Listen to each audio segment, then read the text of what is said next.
주님, 제가 예수 믿고 침례를 받은 이후에, 성령 체험을 한 이후에 제가 예수님처럼 살게 도와주시옵소서. 내가 하는 게 아니라 진리이신 성령님이 하게 주시옵소서.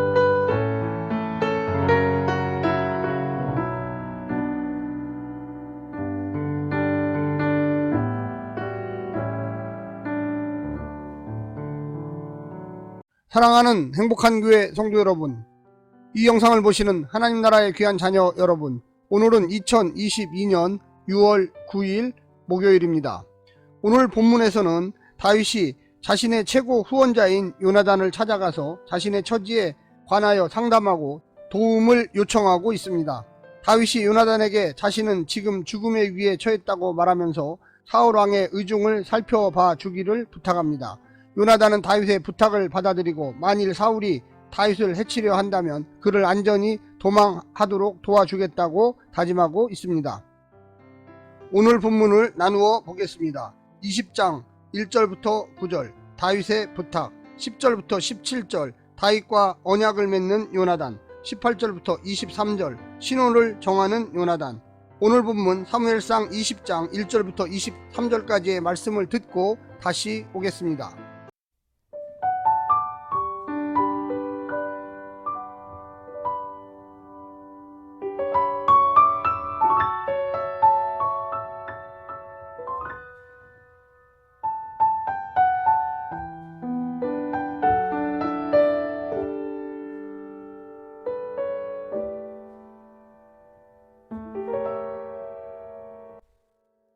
사무엘상 20장. 다윗이 라마 나요스에서 도망하여 요나단에게 이르되 내가 무엇을 하였으며 내 죄악이 무엇이며 내 아버지 앞에서 내 죄가 무엇이기에 그가 내 생명을 찾느냐. 요나단이 그에게 이르되 결단코 아니라 내가 죽지 아니하리라. 내 아버지께서 크고 작은 일을 내게 알리지 아니하고는 행하지 아니하나니 내 아버지께서 어찌하여 이 일은 내게 숨기리요. 그렇지 아니하니라. 다윗이 또 맹세하여 이르되 내가 내게 은혜 받는 줄을 내 아버지께서 밝히 알고 스스로 이르기를 요나단이 슬퍼할까 두려운즉 그에게 이것을 알리지 아니하리라 함이니라. 그러나 진실로 여호와의 살아계심과 내 생명을 두고 맹세하노니 나와 죽음의 사이는 한 걸음뿐이니라. 요나단이 다윗에게 이르되 내 마음의 소원이 무엇이든지 내가 너를 위하여 그것을 이루리라. 다윗이 요나단에게 이르되 내일은 초하루인즉 내가 마땅히 왕을 모시고 앉아 식사를 하여야 할 것이나 나를 보내어 셋째 날 저녁까지 들에 숨게 하고 내 아버지께서 만일 나에 대하여 자세히 묻거든 그때 너는 말하기를 다윗이 자기 성읍 베들레헴으로 급히 가기를 내게 허락하라 간청하였사오니 이는 온 가족을 위하여 거기서 매년 제를 드릴 때가 됨이니이다 하라.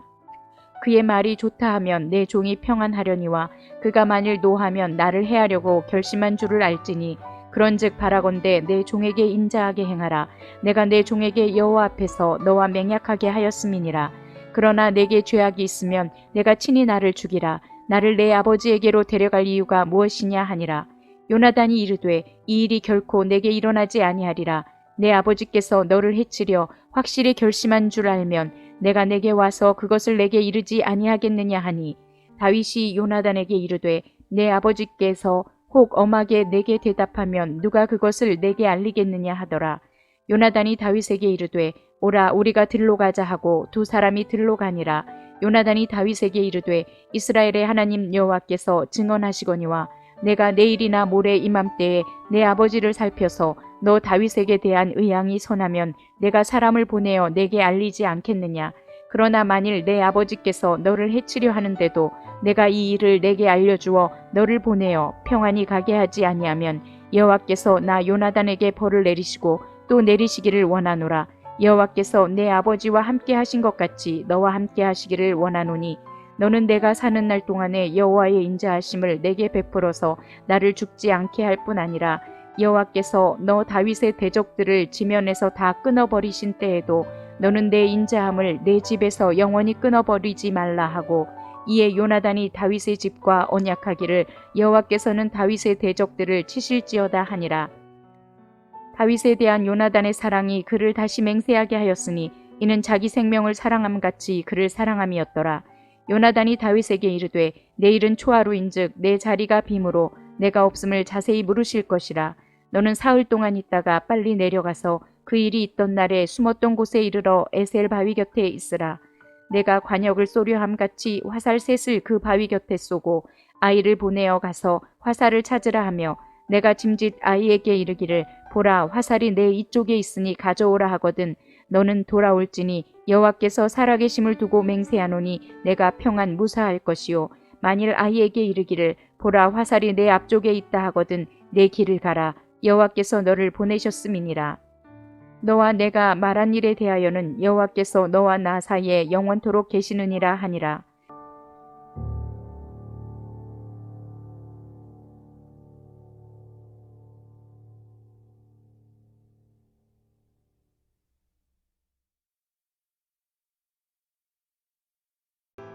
두 번째로 창을 던지기 전까지 사울은 알게 모르게 다윗을 여러 번 죽이려 했지만 그 순간이 지나면 다시 다윗을 불러들여 함께 생활하였습니다. 심지어 다윗을 사위로 받아들이기까지도 했습니다. 다윗은 이전보다 훨씬 더 위험하고 심각한 상황인 것을 느끼고 있으면서도 사울이 자신을 죽이려고 확실하게 마음을 굳힌 것인지 여전히 확신하지 못하고 있습니다. 사울과 안전이 결별하기 전에 마지막으로 다윗은 요나단을 통해 사울의 진심을 확인해 보려고 합니다. 오늘 본문을 세 부분으로 나누어서 자세히 설명드리겠습니다. 첫 번째, 사랑과 배반 사이에서 다윗은 사울의 확고한 살해 의지를 인지하지만 요나단은 여전히 반신반의합니다. 만약 아버지가 다윗을 죽이려는 의도가 확실히 드러나면 자신이 미리 알려서 절대 다윗이 죽는 일이 없도록 하겠다고 다짐합니다. 진심입니다. 하지만 그 선하고 진실한 다짐이 다윗을 지켜줄 수는 없습니다. 다윗은 요나단의 선한 의지만 믿지 않고 아주 구체적으로 요나단과 아버지의 부당한 살해 의지를 직접 확인하게 하고 자신을 사랑하는 요나단으로부터 구체적인 도움을 받을 계획을 준비합니다. 대책 없이 믿었다가 사람도 잃고 일도 그르치는 것은 지혜가 없는 것입니다. 두 번째는 믿음과 의심 사이에서 다윗은 사울의 행동이 악한 영에 의한 일시적인 현상인지 확고한 살인 의지에서 나온 것인지를 확인하고 싶었습니다. 정황만으로 충분히 확신할 만했지만 끝까지 신중히 행동합니다. 요나단도 아버지가 나락으로 떨어지지 않을 거라는 희망을 붙잡고 있습니다. 둘 모두 쉽게 사람을 평가하지 않고 자신을 먼저 살피고 사람에 대한 기대를 끝까지 버리지는 않습니다. 선입견과 경솔한 속단으로 하나님께서 보배같이 여기시고 기다리시는 지체를 잃어버리지 않도록 주의합시다. 세 번째, 마지막 기대와 확인 사이에서 다윗과 요나단은 모호한 기대보다 확실한 확인을 선택했습니다. 사울이 마련한 잔치에 다윗이 참석하지 않은 것을 두고 사울이 어떻게 반응하는지에 따라 다윗을 향한 사울의 진심이 확인될 것입니다. 사울이 다윗이 매년 제를 드리려고 고향 베들레헴으로 갔다는 말을 듣고 분노하면 요나단은 활을 쏘아 근처에 숨어있는 다윗에게 알릴 것을 약조합니다. 요나단은 왕의 후계자가 되기보다는 다윗의 친구로 남기를 선택한 것입니다. 그는 하나님이 여실 미래에는 다윗이 흥하고 사울의 가문은 멸망할 것을 알고 있었습니다.